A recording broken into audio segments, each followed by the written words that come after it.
understood, we do love you, but we've got a problem, so we have to focus on the problem more often. But at least he didn't become a problem in order to, get as much attention as his brother. But in too many families, that the good kid, what I call the angel, ends up with a lot of trouble because they're internalizing feelings, making mommy and daddy happy, and hurting themselves, whereas their little so-called devil of a sibling is out there living their life and doing their thing. And literally, the good kid, see, if you have identical twins, and one of them is the good kid who internalizes anger and tries to please everybody, that kid is more likely to get cancer than their devilish twin sister or brother. Bernie, there's the music, which means we need to take a quick break. But when we come back, let's talk more about the internalizing of emotions, because I think that's really the key. Okay. I'm Dr. Rita Louise. This is Just Energy Radio. We're broadcasting live from the Beaumont, from the Texas Go Show, and we'll be back after these words. Just Energy Radio with your host, Dr. Rita Louise, will return right after these messages.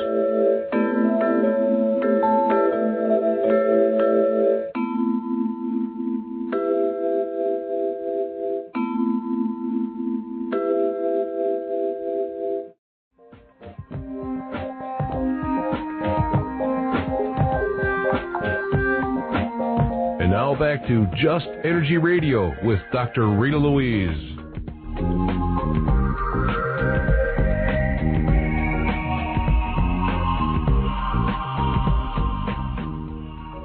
Hello and welcome back to Just Energy Radio, and we're broadcasting live from the Texas Go Show, which is going to be starting in less than 2 hours in Beaumont, Texas. Tickets still available. Anyway, we're here talking with Dr. Bernie Siegel. His website is berniesiegelmd.com, and actually his brand new book is 101 Exercises for the Soul. Bernie, before the break, we were talking about internalizing emotions. And I think, to me, that really is the key when you're talking about chronic illness, is that we internalize or don't act on emotions that we have. Yeah. Again, so much of it is about how we're brought up, to not express, not cause trouble, not anything.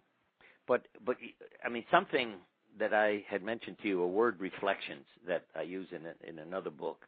But again, in the 101 exercises, and I have another one, 365 prescriptions for the soul, it's to help people know themselves. And the example, and why I love the word reflections now, because when I mentioned Joseph Campbell, I noticed that this book that somebody put together with his, content was Reflections on the Art of Living. And I have always used that term, the art of living, because I work with so many drawings and dreams. So to me, it's Reflections on the Art of Living and Healing. And two examples. One, I was born an ugly duckling. I mentioned to you that my childhood was, this had to do with my mother's illness and all kinds of trauma during pregnancy, and she couldn't survive a cesarean section. She wasn't supposed to be pregnant in the first place. So by the time they dragged me out, my mother said, I laughed because her words were, they didn't hand me a child, they handed me a purple melon because of hemorrhage and all kinds of things. And she said that, I didn't learn this till I was an adult. She said that we wrapped you in kerchiefs, put you in a carriage, covered it, and hid you behind the house. And I said, well, then why am I not a drug addict or an alcoholic if nobody's touching me and you're hiding me? And she, of course, said, I had a grandmother who took over, okay, and literally poured oil on my body and, quote, pushed everything back where it belonged every few hours. And I realized I then went to the most loved, being the most loved kid in the world as far as I was concerned, being massaged by someone who cared. But why do I bring this up? Because the story, The Ugly Duckling, his mother rejects him and throws him out of the house. Now, what's interesting is he doesn't walk away saying, my mother's words are eating me up. And everybody he meets, later I tell you how my mother treated me. He goes off on his own, not resenting, abandoning his past, which we can all do if we want to. And one day he's sitting on a pond, sees some swans, looks down, and realizes, I'm a swan. Now, why can he realize it? Because his life is still, his mind is still, and the water, say, is still. It's not turbulent. And the other was a story that Joseph Campbell shared about it in the same way. He said, a tiger dies giving birth and chasing some goats. The goats come back and decide to raise the baby tiger. And animals do that. They are so caring and wonderful. So they raise the tiger. Of course, he thinks he's a goat. He doesn't know. And then the tiger comes along, chases the goats, and walks over to him and says, what the hell is wrong with you? You're not a goat. You're a tiger. And Campbell has a sense of humor because he said, he offers him a piece of meat. No, I'm a vegetarian. And he doesn't know how to roar. He just bleats. But again, how does the story end? The tiger says, come with me. And he takes him to a still pond. And he says, look, you're a tiger. And Campbell says, it's like meditation, yoga. You still the mind.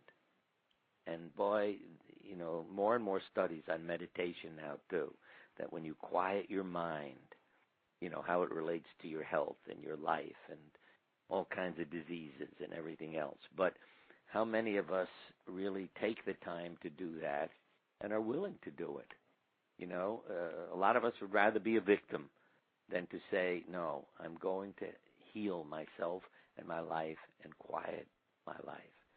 And, you know, when you can stop resenting and being bitter, and I've seen this in my life when an example was a robbery, and I know who did it, and you know, I literally would wake up almost every morning wishing I could get that guy and get, you know, even with him, and I realized he was still robbing me because he was taking so much of my time with my resentment, and then I let go, okay, and then I was free and smiling and happy again.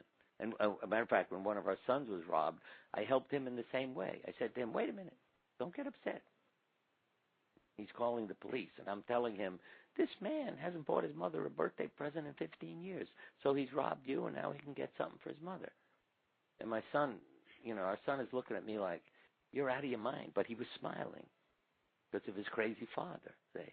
And it shifted him from bitterness and resentment into this crazy place that his father put him. So I knew no longer is he going to continue to be robbed by what this man did, because every time he'd think of the crime or talk to the police about it, he would remember his father saying that crazy thing. He's buying his mother a birthday present. So again, when we can quiet ourselves, really be free to love the world. And here's a test for everybody. I don't know. Do you mind if I test you? Sure, test me. I mean, I hope it's an easy what do you test. think? How do you feel about most of the people you meet? You know, if somebody comes to your house to fix the plumbing, you know, you're in a store, even relatives, how do you feel about most of the people you meet? I mean, I try to be, well, I am a really open person, and so when I meet new people, it's like they tend to start guarded, and but do you think once they're nice we start people? Yeah, I think they're nice people. All right. I think most people are nice people. Okay. See, just what you said. What we see in others is what's within us. So if you said most people are nice people, I'd say you're a nice person. And what is within you, you're seeing in others. Because it's, frankly, a lot easier to project our inadequacies and problems onto others. So we blame everybody else. And that's a test that I apply to myself and my life, that if I don't find people to be becoming nicer and nicer as the years go by, then I'm a problem. See? And, I mean, people can understand. But even if you sit there and kind of go with the vibe thing, you know, if I'm putting out bad vibes, then the people that I come into contact with, whether it's intentional or not, are going to reflect the bad vibe back. But you see, what's going to happen is, well, if I said to you, you know, it's you and your bad vibes that are causing this, you're going to say, no, it's them. You see, that's what most people will do when I say project onto others, because they don't want to take it on themselves. But if you said, oh, okay, thank you.